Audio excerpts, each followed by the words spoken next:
Hello students, welcome to our lecture series of class 11th portion. So class 11th में हम आपके लिए लेके आए हैं काइनेमेटिक्स पर discussion. So what is kinematics? Kinematics is branch of science of study motion without knowing its cause. जैसे हमारे एक कार मोशन में है, कार चल रही है, तो हम केवल मोशनल पैरामीटर्स की स्टडी करेंगे. हम इस पर अभी डिस्कशन नहीं करेंगे कि वो कार का इंजन किस तरह से काम कर रहा है. Kinematics motion in one dimension आएगा, फिर इसके बाद motion in two dimension and then we will discuss on motion in three dimension. Motion in one dimension is motion on straight line. Suppose एक कार चल रही है स्ट्रेट रोड पे, एक ट्रेन चल रही है स्ट्रेट रेल पे, तो इस तरह के मोशंस को बोलते हैं मोशन इन वन डायमेंशन.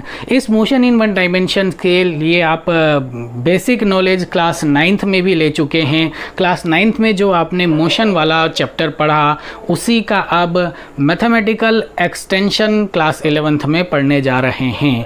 तो let us study motion in one dimension और it is called motion on straight line. सबसे पहले हम डिस्कशन करते हैं मोशनल पैरामीटर्स के. तो मोशनल पैरामीटर्स हैं मोशनल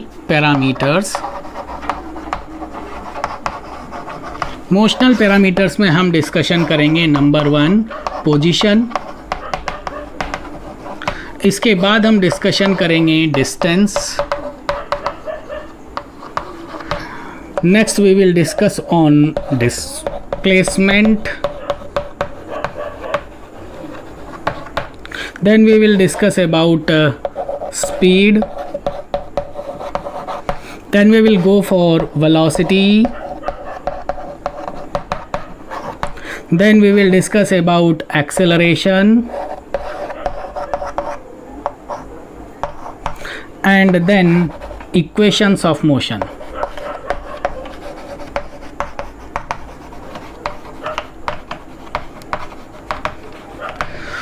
इनके बारे में बेसिक नॉलेज आप क्लास 9th से भी पढ़ते आ रहे हैं. सबसे पहले डिस्कस करते हैं पोजीशन पे. तो position on straight line, let कोई ऑब्जेक्ट है इस पोजीशन ए पर है और वो मोशन करता हुआ जाता है और पोजीशन बी पर पहुंच जाता है.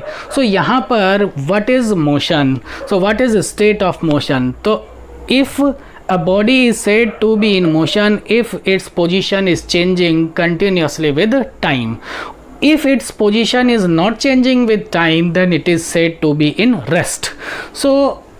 कोई body initial time t equal to 1 पर पोजीशन A पर थी और t इक्वल टू t2 पर ये पोजीशन B पर पहुंच जाती है, तो ये बॉडी इनके ये बीच की जो ये है इसको मिलाने वाले रास्ते को हम बोलेंगे डिस्टेंस. अब A से B पर पहुंचने के रास्ते कितने हो सकते हैं? A से B जाने का एक पाथ ये भी हो सकता है, दूसरा पाथ ये हो सकता है.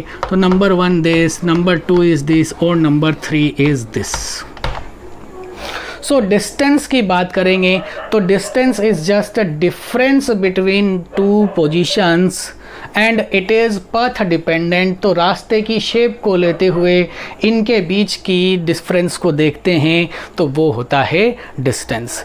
और डिस्प्लेसमेंट के बारे में भी आप क्लास 11th में पढ़ चुके हैं. Displacement is straight line connecting between initial point A and final point B. तो मैथमेटिकली डिस्टेंस और डिस्प्लेसमेंट की कैलकुलेशन फाइनल पॉइंट में से इनिशियल पॉइंट को रिड्यूस करके यानी माइनस करके निकाला जाता है. तो अब इसके बारे में एक बात और बता देते हैं. डिस्टेंस जो होती है वो होती है स्केलर और जबकि डिस्प्लेसमेंट जो होता है वो होता है वेक्टर. अब क्लास 11th में आपके पास ये दो न्यू टर्मिनोलॉजीज आई हैं, scalar and vector. What is scalar? तो scalar are physical quantities which do not involve any directional sense and vectors are physical physical quantity which involve directional sense. तो जिनमें direction देने की ज़रूरत नहीं होती वो सभी क्वांटिटीज़ क्या कहलाती हैं, स्केलर, और जिनमें डायरेक्शन देने की ज़रूरत होती है वो क्या कहलाती है, वेक्टर। तो डिस्टेंस को आप दिखाते हैं जैसे एस से दिखाते हैं, तो डिस्प्लेसमेंट को भी एस से दिखाएंगे, लेकिन डिस्टेंस विदाउट डायरेक्शन जैसे हमने कह दिया 3 kilometre, so S equal to हमने लिख दिया 3 किलोमीटर। अब डिस्प्लेसमेंट, इसी टर्म को अगर डिस्प्लेसमेंट में बताना है तो इस 3 किलोमीटर मैग्नीट्यूड के साथ में आपको डायरेक्शन भी देनी पड़ेगी। तो जैसे हमने दिया 3 किलोमीटर इन नॉर्थ, सो 3 किलोमीटर यहाँ पर भी है, यहाँ पर भी है, ये है इसका मैग्नीट्यूड, एंड इन नॉर्थ, ये नॉर्थ एक डायरेक्शन है। तो डायरेक्शन के साथ में फिजिकल क्वांटिटी आ जाती है तो उसको हम बोलते हैं वेक्टर क्वांटिटी। और वेक्टर क्वांटिटी का नोटेशन किस तरह से दिखाया जाता है, उस के सिंबल लेटर के ऊपर इस तरह का एक एरो बना देते हैं और ये इसका आइडेंटिफिकेशन होता है कि ये क्वांटिटी वेक्टर क्वांटिटी है। तो सपोज़ आपके पास कोई भी फिजिकल क्वांटिटी है x एंड दूसरी फिजिकल क्वांटिटी है ये एरो, तो ये जो एरो वाली क्वांटिटी है ये वेक्टर है और ये x विदाउट एन एरो ये है स्केलर। तो आगे जैसे जैसे डिस्कशन आगे चलेगा स्केलर्स एंड वेक्टर्स के बारे में आप जानते जाएंगे, और एक अलग से आपके सिलेबस में टॉपिक भी है, लेसन भी है स्केलर्स एंड वेक्टर्स के लिए। तब आगे देखते हैं डिस्टेंस और डिस्प्लेसमेंट में क्या डिफरेंस होता है। तो डिस्टेंस और डिस्प्लेसमेंट के बीच में बेसिक डिफरेंस को समझने के लिए हम एक एग्जाम्पल लेते हैं, और वो एग्जाम्पल है सपोज एक स्टूडेंट है जो पॉइंट ए से स्टार्ट करता है और बी तक जाता है। सो एक डायरेक्शनल डायग्राम हम यहाँ बना लेते हैं। यहाँ आप जानते हैं जैसे ये ईस्ट डायरेक्शन होती है, ये वेस्ट है, ये नॉर्थ है और ये डायरेक्शन साउथ है। सो स्टूडेंट सबसे पहले चला ए से बी 5 किलोमीटर चला और ये 5 किलोमीटर चला ईस्ट में। अब बी पर पहुंचने के बाद ये स्टूडेंट 4 किलोमीटर चलता है नॉर्थ डायरेक्शन में। सो इसका आपको बताना है डिस्टेंस। सो डिस्टेंस क्या होगा, डिस्टेंस जो होता है वो पथ की शेप पर डिपेंड करता है। तो distance equal to 5 + 4 is equal to 9। So 5 kilometre + 4 kilometre result भी क्या आ जाएगा, 9 किलोमीटर। ये हुआ डिस्टेंस। अगर आपसे कहें डिस्प्लेसमेंट बताइए, so displacement is direct distance between initial point and final point. So initial point क्या है, ए से कहाँ गया बी, और फाइनली कहाँ पहुँचा, पॉइंट सी पर। सो इनिशियल पॉइंट और फाइनल पॉइंट को कनेक्ट करने वाली स्ट्रेट डिस्टेंस जो होगी वही इसका डिस्प्लेसमेंट होगा। इस डिस्प्लेसमेंट को निकालने के लिए आपको जितनी मैथमेटिक्स आती है आप उसका यूज़ कर सकते हैं। यहाँ पर फ़िलहाल सिंपल आपको पाइथागोरस ट्राइंगल दिख रहा है, यहाँ पर राइट ट्राइंगल दिख रहा है, और पाइथागोरस थ्योरम से ये जो है ये इसका बना आपका बेस, ये हुआ परपेंडिकुलर, तो ये क्या हुआ हाइपोटेनियस। और हाइपोटेनियस की लेंथ कैसे देते हैं, बेस का स्क्वायर प्लस परपेंडिकुलर का स्क्वायर। तो इसकी लेंथ आप देने के लिए बेस यानी 5 का कर दें स्क्वायर प्लस परपेंडिकुलर है आपके पास 4, ये स्क्वायर। सो 5 का स्क्वायर करेंगे तो ये मिलेगा आपको 25, 4 का स्क्वायर करेंगे ये मिलेगा आपको 16। इन दोनों को ऐड कर दें तो 5 और 6 हुआ 11, 1 कैरी आएगा, 2 3 4, तो इसकी वैल्यू आ गई आपके पास √41। ये किलोमीटर में है, ये किलोमीटर में है, तो ये भी क्या आएगा, किलोमीटर में आएगा। तो √41 की न्यूमेरिकल वैल्यू फिजिक्स में कई बार कैलकुलेट करनी आ जाती है। तो अगर आप परफेक्ट कैलकुलेशन ना करें तो इसके लिए भी थोड़ा सा आप कैलकुलेशन सिंप्लिसिटी के लिए अंदाज़ा लगा सकते हैं, रफ़ कैलकुलेशंस कर सकते हैं। तो रफ़ कैलकुलेशन कैसे करें, जैसे इसके नियरेस्ट नंबर देखिए, नियरेस्ट नंबर जैसे 6 का स्क्वायर होता है 36 एंड 7 का स्क्वायर होता है 49। सो ये जो अंडर रूट के अंदर जो वैल्यू है 41, ये कहाँ है 36 से 49 के बीच है। तो इसका मतलब √41 की जो वैल्यू आएगी, ये वैल्यू कितनी आएगी, 6 और 7 के बीच में आएगी। 6 और 7 के बीच में आएगी, तो ये 6 पॉइंट समथिंग है। ये आप रफ़ आइडिया के लिए लगा सकते हैं दिमाग में, और फुल कैलकुलेशन करनी हो तो आप पूरा इसका अंडर रूट भी निकाल सकते हैं। तो अभी रफ़ आइडिया के लिए हम 6 पॉइंट समथिंग ये डिस्टेंस देख रहे हैं, तो ये डिस्प्लेसमेंट आया 6 पॉइंट समथिंग। अब इससे एक जनरल डिस्कशन क्या निकल रहा है, डिस्टेंस और डिस्प्लेसमेंट में क्या क्या डिफरेंसेस होते हैं। नंबर 1 डिफरेंस तो यही हो गया कि डिस्टेंस में डायरेक्शन सेंस नहीं होता, डिस्प्लेसमेंट में डायरेक्शनल सेंस होता है। इसका मतलब ये डिस्टेंस जो स्केलर है और डिस्प्लेसमेंट वेक्टर है। दूसरी बात, if there is no direction change in motion, यानी मोशन में कोई डायरेक्शन का चेंज नहीं है, तो डिस्टेंस और डिस्प्लेसमेंट सेम होते हैं। जैसे कोई ए से बी तक गया, ए से गया बी, अब बी से बिना डायरेक्शन चेंज किए आ गया सी, तो ये ए से बी गया सपोज 5 किलोमीटर और बी से सी आ गया है 4 किलोमीटर, तो 5 + 4 हो गया 9। तो ये ही डिस्टेंस है और ये ही डिस्प्लेसमेंट है। तो distance and displacement may be equal in the case when there is no direction change during the motion. If there is any direction change like this, पहले चला ईस्ट में, बाद में जा रहा है नॉर्थ में, ये है डायरेक्शन चेंज, तब डिस्टेंस और डिस्प्लेसमेंट इक्वल नहीं होंगे। और यहाँ आप क्या देख रहे हैं, displacement is always less than distance. तो डिस्टेंस कितना आ रहा है, 4 और 5 9 आ रहा है, डिस्प्लेसमेंट कितना आ रहा है, 6 पॉइंट समथिंग आ रहा है। तो अगर डायरेक्शन का चेंज आ रहा है तो displacement is always lesser than distance. इस बात को ध्यान रखिए। तो आपसे सीधा सा हम कहें कोई फिजिकल क्वांटिटी है ए और यहाँ हमको बात पहुँचना है सी। अब ए से सी तक पहुँचने के रास्ते बहुत सारे हैं, ये दूसरा रास्ता ये, तो फर्स्ट इधर, सेकंड है आपके पास ये, और थर्ड है ये, फोर्थ हो सकता है ये। तो इनमें से डिस्प्लेसमेंट कौन सा होगा, तो shortest stretch distance between initial point and final point is displacement. तो डिस्प्लेसमेंट हो सकता है पाथ नंबर 2, और ये बाकी सब क्या है, path number 1, path number 3, path number 4, ये अलग अलग रास्तों की अलग अलग डिस्टेंसेस मिलेंगी। इनमें 1, 3 और 4 में से कोई भी डिस्प्लेसमेंट नहीं हो सकता, क्योंकि डिस्प्लेसमेंट क्या होता है, इनिशियल एंड फाइनल पॉइंट को कनेक्ट करने वाला स्ट्रेट शॉर्टेस्ट पाथ होता है। तो ये ही डिस्प्लेसमेंट बन सकता है इस केस में।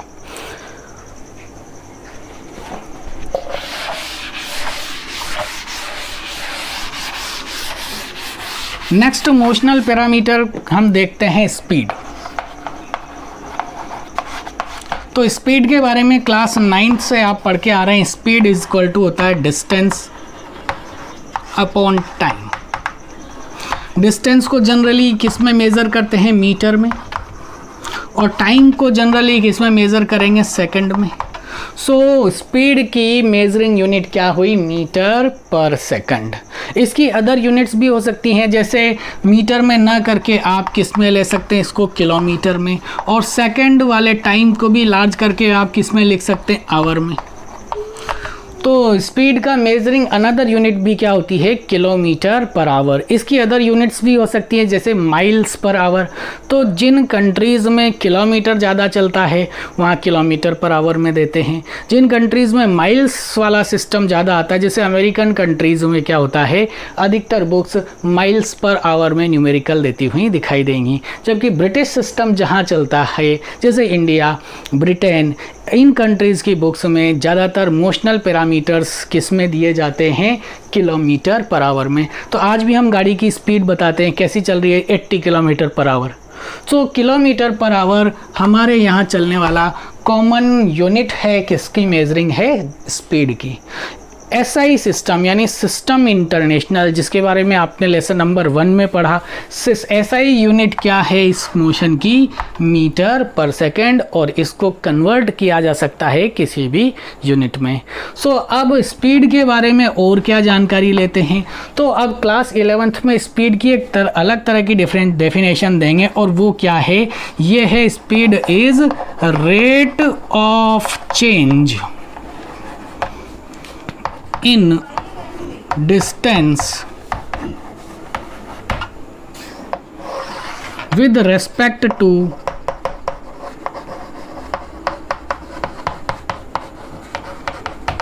time। इसको यहां से डालो। तो इसको दिखाते कैसे हैं? इसको दिखाते हैं कि स्पेशल सिंबल D से और D से। तो ये न्यूमरेटर और डिनोमिनेटर में इस तरह से D लिखना क्या दिखाता है? डिफरेंशिएशन। और डिफरेंशिएशन में यहाँ पर एक फिजिकल क्वांटिटी आती है, नीचे भी आती है। डिफरेंशिएशन ये दिस इज ऑफ, और ये यहाँ पर आता है विद रेस्पेक्ट टू। सो हमने यहाँ क्या देखा? Rate of change in distance. Distance को दिखाने के लिए सिंबल्स क्या क्या आ सकते हैं? डिस्टेंस को आप दिखाते हैं, डिस्टेंस को दिखाने का सिंबल होता है एस, एस से भी दिखाते हैं, इसको एक्स से भी दिखाते हैं। तो डिस्टेंस को हमने किससे दिखाया? यहाँ पर एक्स से दिखाया। और टाइम को किससे शो करते हैं? टाइम को शो करने का यूनिट होता है टी। तो ये हुआ rate of change in distance with respect to time. This is the definition of speed. अब ये एक न्यू मैथमेटिकल टर्म है जो क्लास 11th के स्टूडेंट्स को पहली बार सुनाई दे रही होगी, तो इसके बारे में हम डिस्कशन करते हैं।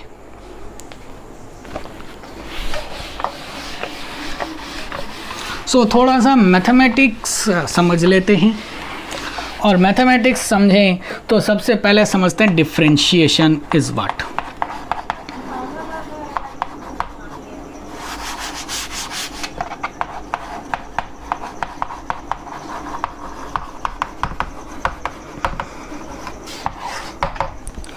डिफरेंशिएशन का मीनिंग क्या क्या होता है, ये क्यों दिखाया जाता है? तो नंबर 1 होता है, ये शो करता है रेट ऑफ चेंज को। और दूसरी बात, ये क्या शो करता है? ये शो करता है to break a big thing into many small parts और थिंग्स। तो एक बिग थिंग है, बिग पावर की थिंग है, उसको आप बहुत सारे स्मॉल पार्ट्स में ब्रेक कर दें तो इसको भी क्या कहते हैं? डिफरेंशिएशन कहते हैं। और डिफरेंशिएशन मैथमेटिकली करने का सबसे सिंपलेस्ट तरीका मैं आपको बताने जा रहा हूँ, जिसमें ज़्यादा मैथमेटिक्स इन्वॉल्व नहीं होगी, और फिजिक्स में आपको इस लेसन में पूरे न्यूमेरिकल बनने चालू हो जाएंगे। और वो क्या होता है? हमसे जैसे कहाँ कहीं लिखा हुआ है इसका मतलब समझिए। इसका मतलब है differentiate X to power 3 with respect to T. X to power 3 का हमको क्या करना है? डिफरेंशिएशन करना है। सपोज ये एक चीज़ है जिसकी पावर कितनी है? 3। इसको डिफरेंशिएट करेंगे, इसकी रेट ऑफ चेंज दिखाएंगे, तो वो क्या होगा? इसके स्मॉल पार्ट्स कर लेते हैं। तो कैसे करते हैं समझिए। ये पावर जो 3 है इसको पहले बाहर निकालें, और उसके बाद में x की पावर 1 कम हो जाएगी। तो 3 से 1 कम हो जाने के बाद कोई भी चीज़ क्या बचती है? 2। ये हो गया 3x टू पावर स्क्वायर या x टू पावर 2। इसका मतलब क्या हुआ? एक बड़ी थिंग थी जिसकी पावर थी 3, अब वो 3 पार्ट्स में टूट गई है, और हर पार्ट की पावर कितनी है? 2। ये हुआ डिफरेंशिएशन का प्रैक्टिकल मीनिंग। इसी तरीके से एक और एग्जाम्पल लेते हैं, और वो एग्जाम्पल होगा, आप खुद समझ सकते हैं, जैसे ही मैं यहाँ पर लिखता हूँ x टू पावर 5, तो इसका डिफरेंशिएशन करेंगे तो आंसर क्या आएगा? डिफरेंशिएट x टू पावर 5 करें, d बाई डी, और यहाँ लिखा सपोज x, और यहाँ लिखा x⁵ तो इसका मतलब क्या हुआ, x⁵ का डिफ्रेंशिएट करें विद रेस्पेक्ट टू x के। पहले विद रेस्पेक्ट टू t था, अब विद रेस्पेक्ट टू x करने जा रहे हैं।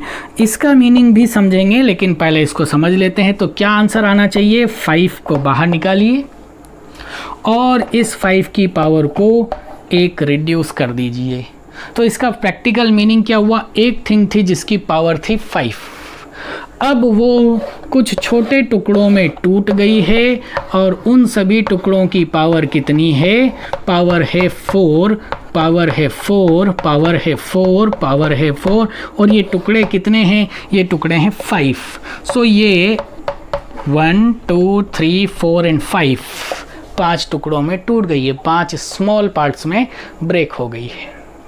डिफ्रेंशिएशन में आगे आप भी देखेंगे साइन का भी आएगा, कॉस का आएगा, टेन का आएगा, लेकिन वो आगे मैथमेटिक्स में आप इसकी डिटेल्ड स्टडी करेंगे मोशन वाले चैप्टर में। अभी हम इतना ही देखते हैं, आगे जब ज़रूरत पड़ेगी तो इस डिफ्रेंशिएशन को हम और बढ़ाएंगे। वापस हम अपने मोशन पर आ जाते हैं। तो मोशन में इस डिफरेंशिएशन का कंसेप्ट कैसे यूज़ में लेंगे वो एक एग्जाम्पल से देखते हैं। और वो एग्जाम्पल कैसे आता है, आपके एग्ज़ाम में कई बार आता है। क्वेश्चन है आपके पास, distance of a moving body is shown by equation x is equal to 5t square plus 7t minus 10। आपको पता लगाना है, इसकी स्पीड पता करनी है at t equal to 2 second. ये आपको क्वेश्चन मार्क है। अब देखिए डिफरेंशिएशन कैसे करते हैं। ये 5 है, सो आप बेसिक डेफिनेशन से जानते हैं what is speed. Speed is rate of change in distance with respect to time. तो डिस्टेंस की इक्वेशन ये दे दी, तो स्पीड जो बनेगी आपकी वो होगी dx/dt, और dx/dt सॉल्व करना है। तो यहाँ ये है 5 को 5 ही रहने दें। डिफरेंशिएशन किसका करना है, t² का। t² का डिफरेंशिएशन कैसे करेंगे, अभी आपको जैसे बताया, t² में स्क्वायर पावर 2 को बाहर ले आइए और इस 2 की पावर क्या हो जाएगी, एक रिड्यूस हो जाएगी। तो 2 से 1 रिड्यूस होने के बाद क्या बचेगा, 1। सो ये हुआ 5 इंटू 2 इंटू t⁻1। इसी तरीके से ये 7 मल्टीप्लाई में 7 को वैसे ही रहने दीजिए। डिफरेंशिएशन किसका करेंगे, t का। यहाँ पर t की पावर कितनी दी हुई है, पावर लिखी हुई नहीं है एक्सप्लिसिटली क्लियरली, तो उसकी पावर होती है 1। अब 1 का भी डिफरेंशिएशन होगा तो रिड्यूस होकर पावर कितनी हो जाएगी, रिड्यूस होकर पावर हो जाएगी 0। तो यहाँ आप मान सकते हैं, लिखा नहीं है फिर भी बच्चों की अंडरस्टैंडिंग के लिए हम लिख लेते हैं t⁻1। पावर को ले आइए बाहर और ये कर दीजिए। अब ये हुआ 10 है यहाँ पर एक प्योर नंबर, और ये नंबर डिफरेंशिएशन किसके रेस्पेक्ट में कर रहे हैं, t के रेस्पेक्ट में। तो उन्हीं क्वांटिटीज़ का डिफरेंशिएशन करेंगे जो t वाली हों। यहाँ पर ये जो 10 है ये t वाला नहीं है, एक्चुअली ये वेरिएबल नहीं है, ये चेंज नहीं हो रहा, ये है कांस्टेंट। और कांस्टेंट चीज़ का डिफरेंशिएशन क्या होता है, वो डिफरेंशिएशन होता है 0। अब इस बात को अभी थोड़ी देर में समझाने वाला हूँ, पर फिलहाल इसको क्लियर देख लीजिए। ये कितना आया, ये आया 10t + 7 टी की इज़ टू पावर ज़ीरो, किसी भी चीज़ की पावर ज़ीरो हो जाती है तो उसका मतलब होता है 1। So T is to power zero भी क्या होगा 1, 1 into 1 equal to 1 into 7 equal to 7। So equation of speed ये क्या मिली आपके पास, स्पीड का सिंबल है v, आप 9th क्लास से पढ़ते आए हैं। तो v is equal to what 10t plus 7। हमसे क्या पूछा, speed at time t equal to 2, तो यहाँ पर speed at time t equal to 2 put करना है। तो आप कर दीजिए t की वैल्यू को 2 पुट करें यहाँ पर, तो ये कितना आ जाएगा 10 into 2 is equal to 20 plus 7 is equal to 27। और इसकी यूनिट क्या होगी, जो यूनिट इसमें दी है, अगर इसकी यूनिट दी हुई होती आपको मीटर और टाइम की यूनिट होती सेकंड, तो ये हो जाएगा मीटर पर सेकंड। ये कंडीशन पे डिपेंड करेगा कि इक्वेशन में क्या यूनिट दी हुई है। इफ़ यहाँ मीटर की जगह लिखा होता किलोमीटर तो आपका आंसर होता किलोमीटर पर सेकंड। अगर टाइम सेकंड की जगह होता मिनट तो आंसर हो जाता किलोमीटर पर मिनट। अगर टाइम दिया होता आवर्स में तो आपका आंसर आ जाता किलोमीटर पर आवर्स में। अगर इसकी यूनिट होती माइल्स और टाइम की यूनिट होती आवर तो इस इक्वेशन का आंसर किस में निकलता, माइल्स पर आवर में। तो इसकी यूनिट क्या होगी, वो यूनिट आप सिंपली दे सकते हैं इक्वेशंस में। इन वेरिएबल्स की जो यूनिट होगी उसी पर डिपेंड करेगी आपके आंसर की यूनिट कैसे आने वाली है।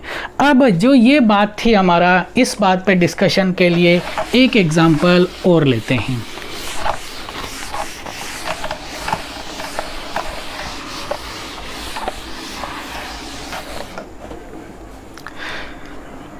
जैसे एक एग्जांपल लेते हैं d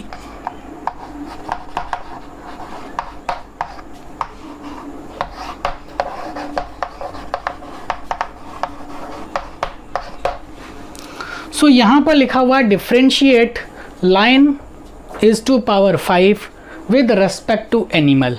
सो आप जानते हैं lion is an animal, yes. तो ऊपर वाले न्यूमरेटर और डिनोमिनेटर में कोई रिलेशन है, कोई वैलिड रिलेशन है और रिलेशन बिल्कुल सही है, line is an animal.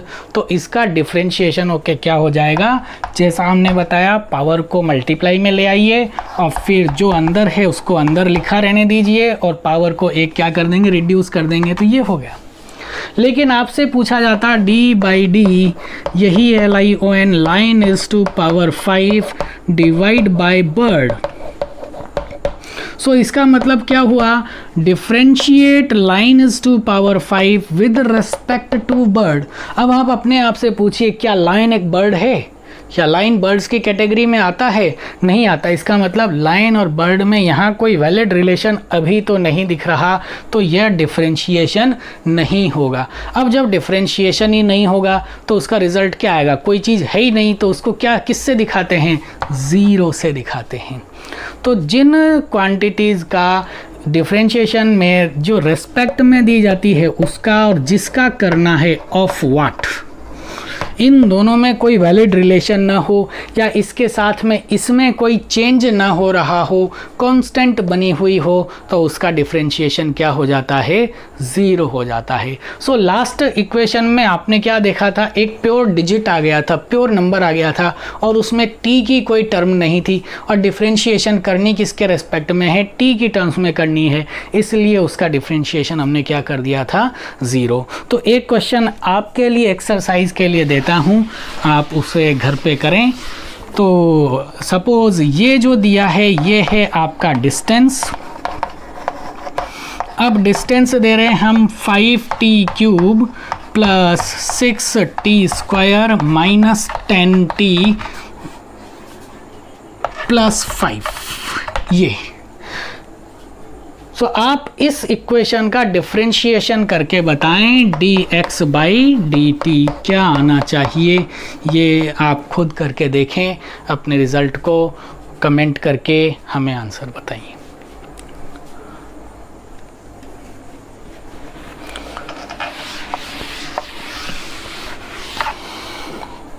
So speed is equal to क्या हुआ, रेट ऑफ चेंज इन, ये जो था ये क्या आया, ये था आपका डिस्टेंस। और स्पीड भी क्या होती है, एक स्केलर क्वांटिटी होती है। स्केलर का मतलब इसमें डायरेक्शन सेंस नहीं देते हैं। और इसी का विद डायरेक्शन वर्जन जो आता है वो होता है वेलोसिटी। सो वेलोसिटी क्या हो जाएगा, इसकी वैल्यू भी होगी, इसकी भी दिखाएंगे dx/dt से, लेकिन इस टाइम ये x जो है ये डिस्टेंस नहीं है, ये है डिस्प्लेसमेंट। और डिस्प्लेसमेंट क्या है, एक वेक्टर क्वांटिटी है। वेक्टर को कैसे दिखाते हैं, वेक्टर को दिखाने के लिए उसके ऊपर एक एरो लगा देते हैं।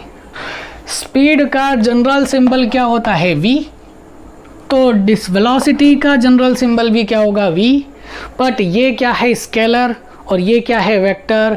इन दोनों को क्लियरली अलग अलग दिखाने के लिए क्या कर देते हैं, इस v के ऊपर एरो लगा देते हैं।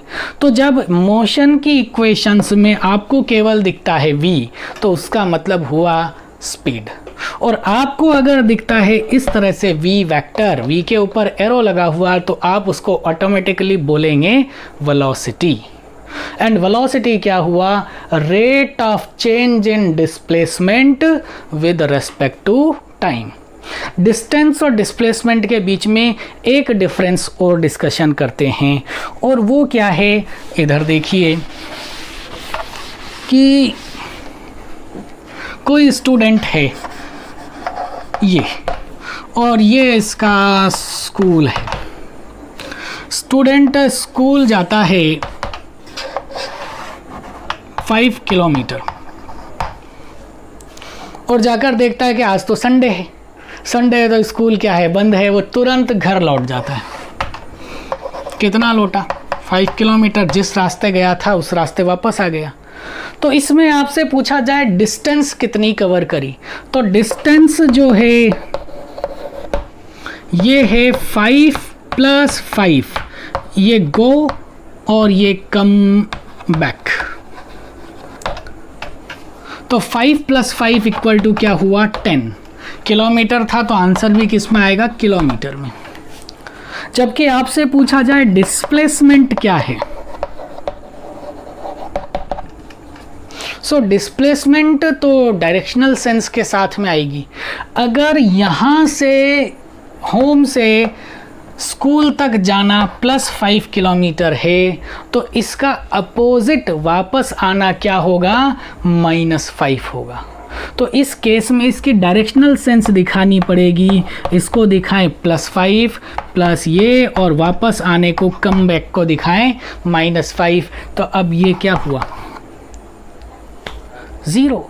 सो इस केस में घर से स्कूल जाना 5 किलोमीटर और तुरंत वापस उसी रास्ते आ जाना -5 किलोमीटर। डिस्टेंस कितना हुआ, 5 + 5 10, और जबकि डिस्प्लेसमेंट कितना हुआ, 0। सो यहाँ से एक बात और निकलती है ध्यान रखने में, distance is non negative quantity. So distance कभी भी नेगेटिव नहीं होती है, और ना ही ये टाइम के साथ रिड्यूस होती है। भाई रिडक्शन तो किस में होगा, रिडक्शन तो उसी में होगा जो नेगेटिव होगा। जैसे हमारे पास 2 नंबर हैं 3 और 2, अगर इनका एडिशन करते हैं तो रिजल्ट 5 आ रहा है। लेकिन आप ऐसे लिखें 3 + -2 = ये क्या है, ये सब्ट्रैक्शन है। So subtraction is nothing but addition of 2 opposite quantities. जहाँ अपोजिशन आ जाए वहाँ उसमें क्या होता है, एक पैरामीटर पॉजिटिव होता है तो दूसरा ऑटोमेटिक क्या हो जाएगा, नेगेटिव हो जाएगा। तो इस बात का ध्यान रखें, 3 - 2 करेंगे 1, तो अपोजिट क्वांटिटीज का एडिशन ही क्या है, सब्ट्रैक्शन है और कुछ नहीं। इसलिए ये एक्चुअली एडिशन था, यहाँ भी एडिशन लिया, लेकिन यहाँ पर 5 के साथ कोई प्लस या माइनस नहीं लिया। कब, जब हम डिस्टेंस को डील कर रहे हैं। लेकिन अगर डिस्प्लेसमेंट की कैलकुलेशन कर रहे हैं तो उनके साथ उनकी डायरेक्शनल सेंस को क्लियरली लेना होगा। अगर जाना प्लस है तो वापस लौटना क्या होगा, माइनस। अगर अपवर्ड जर्नी को आप प्लस कह रहे हैं तो डाउनवर्ड जर्नी को क्या कहेंगे, माइनस। अगर राइट साइड जाना प्लस है तो लेफ्ट साइड आना क्या होगा, माइनस। अगर ईस्ट में जा रहे हैं तो वेस्ट में जाना क्या होगा, माइनस। अगर नॉर्थ में जा रहे हैं वो प्लस है तो माइनस किस में होगा, साउथ में आना होगा। कब, जब आप डिस्प्लेसमेंट की बात कर रहे हों, और जब डिस्टेंस की बात कर रहे हों तो इंडिविजुअली प्लस माइनस को नहीं लेंगे। तो इसका वापस एक एग्जांपल देखते हैं।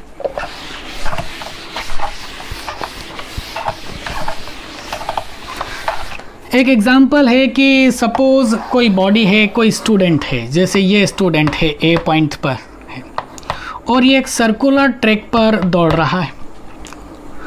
तो दौड़कर ए पॉइंट से चला, एक पूरा सर्कुलेशन कर लिया इसने। इसकी जो रेडियस है ये है 5 मीटर। वापस ये ए पॉइंट पर ही पहुंच जाता है दौड़कर, जहां से स्टार्ट किया था वहीं पहुंच जाता है। तो इस कंडीशन में डिस्टेंस कितना होगा और डिस्प्लेसमेंट कितना होगा। सो हमने देखा डिस्टेंस तो क्या होती है, पाथ पर डिपेंड करती है और वो नॉन नेगेटिव क्वांटिटी होती है। तो यहाँ इस सर्कुलर ट्रैक पर चला, जहाँ से चला वहीं पहुँचा। तो ये क्या कवर किया इसने, सर्कल की सरकमफ्रेंस कवर करी। सर्कल की सरकमफ्रेंस का फॉर्मूला क्या होता है, 2πr। तो यहाँ पर हुआ 2, पाई की वैल्यू 3.14, रेडियस है 5। इसको जब हम सॉल्व करेंगे तो 2 × 5 हुआ 10, 10 को मल्टीप्लाई करें 3.14 से तो ये हुआ 31.4 मीटर। तो ये हुआ आपका डिस्टेंस। लेकिन displacement is what, so displacement is difference between initial point and final point. तो फाइनल पॉइंट में से इनिशियल पॉइंट को माइनस कर दीजिए। तो फाइनल पॉइंट क्या है, यही ए, और इनिशियल पॉइंट क्या है, यही ए। जहाँ से चला था वहीं पहुँच गया तो डिस्प्लेसमेंट क्या होगा, 0। इसी क्वेश्चन को फिर हम देखते हैं कि हाफ सर्कुलेशन में डिस्टेंस और डिस्टेंस की कैलकुलेशन करें, डिस्टेंस और डिस्प्लेसमेंट की कैलकुलेशन करते हैं। सो ए से चला और बी तक पहुंचा, तो ए से हुआ स्टार्ट और बी पर पहुंच गया स्टॉप, ऊपर वाले रास्ते से आया। और इसकी रेडियस कितनी है, रेडियस वही 5 metre.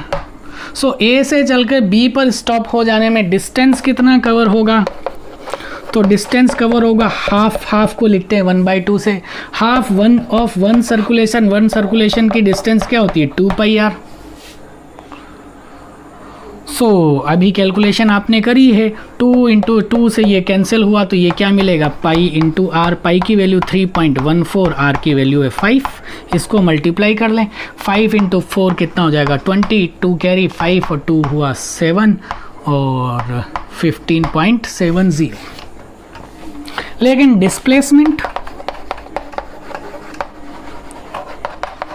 So displacement is direct distance between final point and initial point, और वो पाथ की शेप पर डिपेंड नहीं करती, वो तो डायरेक्ट स्ट्रेट डिस्टेंस होती है। तो ये स्ट्रेट डिस्टेंस आएगी, ये इसका सेंटर है, ये 5 मीटर है, रेडियस ये भी 5 मीटर होगी, और यहाँ से यहाँ तक का हिस्सा भी क्या होगा, 5 मीटर। तो ये कितना हुआ, 5 + 5, डायरेक्ट डिस्टेंस कितनी हो जाएगी, 10। और वो आर्ग्यूमेंट अब भी वैलिड है, displacement is less than distance in case when there is change of direction during the motion.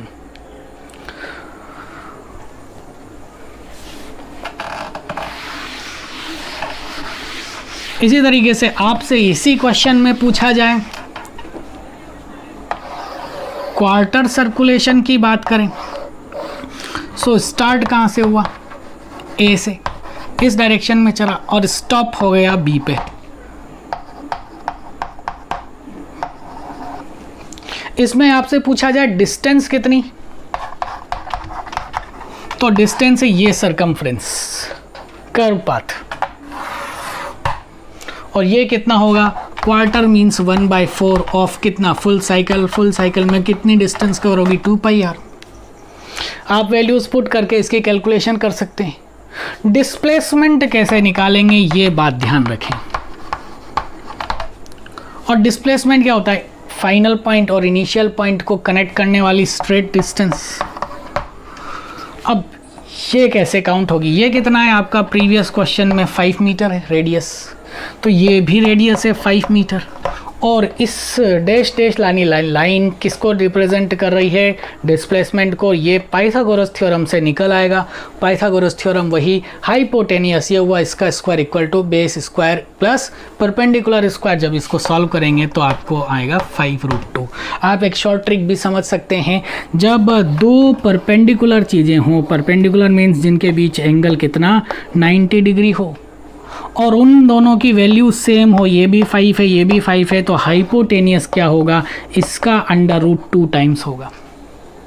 एक एग्जांपल और लेते हैं। दो परपेंडिकुलर वेक्टर्स हैं, दो परपेंडिकुलर थिंग्स हैं, और उनकी वैल्यू अगर सेम हो, जैसे ये 6 है ये भी 6 है, तो इनका हाइपोटेनियस कितना आएगा? 6√2। ये कैसे निकलता है? ये पाइथागोरस थ्योरम से निकलता है। आप घर पर इसकी कैलकुलेशन की प्रैक्टिस करें, आपको रिजल्ट ऐसे ही मिलेंगे।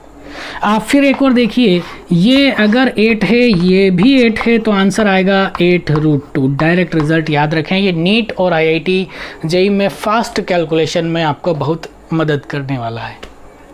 सो यहाँ पर ये डिस्टेंस कितना आएगा ये इससे कैलकुलेशन करेंगे, और डिस्प्लेसमेंट कितना आएगा? ये डिस्प्लेसमेंट आ गया 5√2। इसकी कैलकुलेशन मैं आपको बता देता हूँ। 2 × 3.14 × 5, जब आपने इसको सॉल्व किया था तो ये 1/4 इंटू ये 31 डिवाइड बाय 4, तो 31 में आप 4 का डिवाइड कर लें और ये वैल्यू आपको मिल जाएगी। ओके, ये क्लियर समझ में आया होगा। अब बात करते हैं, डिस्टेंस हो गया, डिस्प्लेसमेंट हो गया, स्पीड हो गई, वेलोसिटी हो गई। अब एक टर्म आपको और मिलेगी मैथमेटिक्स में, जैसे आपसे कहा इंस्टेंटेनियस।